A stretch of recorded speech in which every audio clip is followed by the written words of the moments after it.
ایک ایسا مسئلہ کہ جس کی وجہ سے معاشرے میں بہت زیادہ بگاڑ ہے بالخصوص اس زمانے میں، وہ ہے بچوں کی شادی کی تاخیر. بچوں کی جو نکاح ہیں ان میں بہت تاخیر کی جاتی ہے. یہ ایک بہت بڑا المیہ ہے، ایک مسئلہ ہے بہت بڑا، جس کو آج والدین کو سوچنا چاہیے. وہ جو نوجوان بچے بچیاں ہیں بیٹھے ہیں جن کے ابھی نکاح نہیں ہوئے، ان کو بھی یہ چیز سوچنی چاہیے، اور وہ اس بات کو جلدی سمجھ سکتے ہیں چونکہ اس وقت وہ اس کنڈیشن میں ہیں. تو جب وہ پیرنٹس بنیں گے تو ان کو بھی ان باتوں کا خیال رکھنا ہے. ہوتا کیا ہے کہ کرنی اور بھرنی خود اور نام ڈال دینا اللہ پر یا کسی اور پر. مثلاً بیٹا بھی بوڑھا ہو گیا، بیٹی بھی بوڑھی ہو گئی، اور رشتے بے تحاشا آئے تھے، لیکن وقت پر ان کو ہاں نہیں کہا، رشتہ کیا نہیں. اب بچہ یا بچی بوڑھے ہو گئے ہیں، اوور ایج ہو گئے ہیں، اب کہتے ہیں لگتا ہے کسی نے رشتہ باندھ دیا ہے، کسی نے کوئی جادو وادو کر دیا ہے. یہ اکثر خواتین یہ بات کرتی ہیں. یہاں پھر عقیدے کی بات کروں گا کہ ہم نے اپنے دل میں خدا کا کیا کانسیپٹ بنایا ہوا ہے.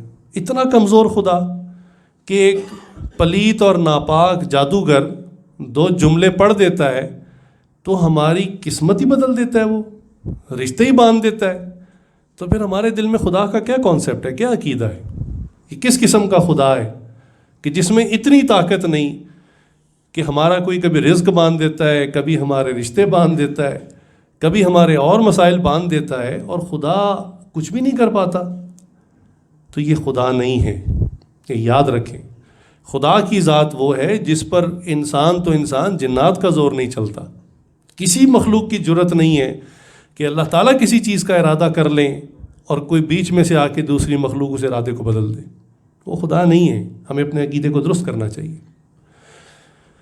ہاں، رشتہ تاخیر سے ہوا، اس کی اور وجوہات ہیں، وہ انشاءاللہ بیان کرتا ہوں آپ کو. اس میں ہو سکتا ہے 99% حصہ آپ کا اپنا ہی ہو، آپ ہی کا اپنا کریکٹر ہو جس کی وجہ سے بچہ بچی بوڑھے ہو چکے ہیں، لیکن نام ڈال دیا جی کسی نے جادو کر دی ہے، یا خدا نے پتہ نہیں کہاں اس کا رشتہ لکھا بھی ہے کہ نہیں لکھا.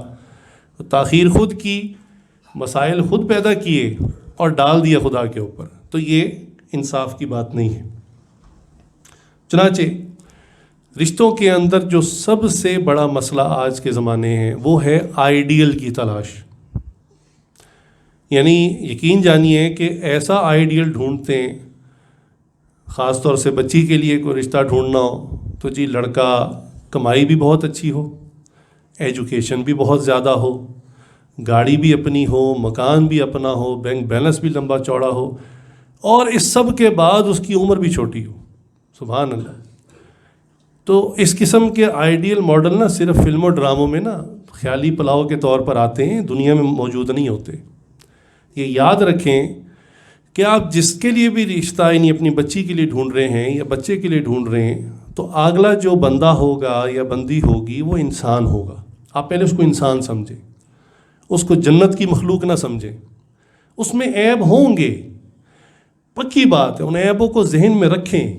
ہاں، آپ نے صرف اتنا دیکھنا ہے کہ اس کے اندر جو عیب ہیں وہ ہمارے لیے ایکسیپٹیبل ہیں. بھئی یہ عیب ہم برداشت کر لیں گے. مثلا لڑکا متقی ہے، نیک ہے، پرہیزگار ہے، ہو سکتا ہے اتنا مال نہ ہو اس کے پاس، چونکہ عام طور پہ نیک متقی بچہ حرام مال سے بچتا ہے، تو پھر جب تقویٰ پر چلتا ہے، ہر قسم کا کاروبار نہیں کر سکتا، تو پھر اس کے پاس مال میں بعض اوقات کچھ کمی بھی ہوتی ہے. تو کوئی بات نہیں، اس کو عیب سمجھ لیں چلو، لیکن اس عیب کو برداشت کیا جا سکتا ہے. لیکن اگر مال پیسہ بہت ہے، ایجوکیشن بھی بہت ہے، لیکن وہ نماز ہی نہیں پڑھتا، جو بندہ خدا کو کچھ نہیں سمجھتا، خدا کے حقوق پورے نہیں کرتا، وہ آپ کی بچی کے حقوق کہاں سے ادا کرے گا؟ جس کو خدا کا ہی خوف نہیں ہے، انسانوں کا خوف کیا ہوگا؟ اصول ہے، بڑے سے انسان ڈرتا ہے، جب بڑے سے نہیں ڈرتا تو چھوٹے سے کیا ڈرے گا؟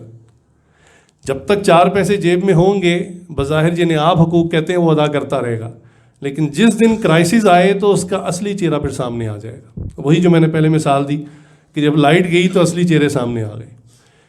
تو جب تک اس کی فیکٹریاں چلتی رہیں گی، مال پیسہ ہوگا، تو بظاہر گاڑی چلتی رہے گی. ہو سکتا ہے 10 سال بعد، 20 سال بعد کرائسس سچویشن آئی تو اب جو اصل پرسنالٹی ہے نا وہ کھل کے سامنے آ جائے گی. اس لیے آئیڈیل کو تلاش نہ کریں، یہ سوچ والدین کو بدل دینی چاہیے. اس سوچ کی وجہ سے کئی رشتے آتے ہیں. مجھے اکثر خواتین پوچھتی ہیں کہ جو رشتہ نہیں آ رہا دعا بتا دیں، کوئی وظیفہ بتا دیں، مسئلہ ہو گیا. تو میں اکثر ان سے پوچھتا ہوں کہ رشتے آتے ہی نہیں ہیں یا رشتے آتے ہیں؟ کتنے رشتے بہت آتے ہیں. تو میں سمجھ جاتا ہوں کہ پرابلم ان کا ہے، والدین کا ہے، بچے کا نہیں ہے. رشتے تو بہت آتے ہیں لیکن کوئی ناک پہ آتا ہی نہیں، کوئی پسند ہی نہیں آتا جناب. اتنی اونچی سوچ ہے.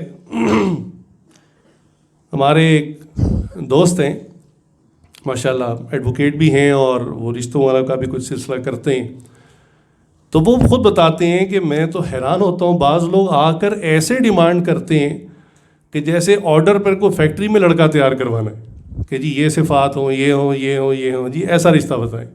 تو کہتے ہیں، میں صاف کہتا جی میرے پاس اس قسم کا آرڈر والا لڑکا نہیں ہے. آپ آرڈر دے دیں، آسمان سے اتر آئے گا، پھر آپ بچی بھی آ کے دے دیجیے اس کے ساتھ. تو آج کل یہ ایک بن گیا نا ہنر، موبائل لینے جاتے ہیں نا تو سارے فیچرز پڑھ کے جاتے ہیں، اچھا یہ فیچر ہو، اتنے میگا پکسل اور یہ.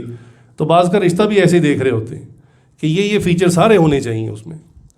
تو بھی وہ انسان ہے، اس کو پہلے انسان سمجھیں آپ. وہ روبوٹ نہیں ہے، کچھ جنت سے اتری بھی مخلوق نہیں ہے، اس میں عیب ہوں گے. آپ صرف اتنا دیکھیں کہ کیا وہ عیب آپ کے لیے ایکسیپٹیبل ہیں. لہٰذا اس کے اندر اچھی صفات کو دیکھیں. یاد رکھیں جس بندے میں اچھی صفات ہے نا، وہ غریبی میں ہو یا امیری میں، وہ آپ کی بچی کو خوش رکھے گا. لیکن اگر اس بندے میں اچھی صفات ہی نہیں ہے، مال پیسہ آج بہت ہے، تو مال پیسہ تو ہاتھ کی میل ہوتی ہے. کتنے لوگوں نے اپنے کہانی سنائی کہ جب رشتہ کیا تو لڑکا بہت امیر کبیر تھا، ایک دم حالات بدلے اور زمین پر آ گیا. اب وہ تو چلو پیسوں کا معاملہ تھا، اب اس کی اصلیت جو اس کے اندر تھی وہ کھل کے سامنے آئی اور بالآخر طلاق ہو گئی. میں پھر اس پہ اکثر یہ کہا کرتا ہوں کہ آپ نے لڑکے کی صفات دیکھ کر شادی کی تھی یا اس کا بینک بیلنس دیکھ کے کی تھی، اس کا بزنس دیکھ کے کی تھی؟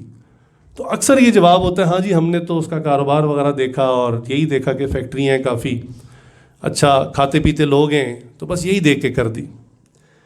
تو اس کی وجہ سے پھر انسان کو بھگتنا پڑتا ہے.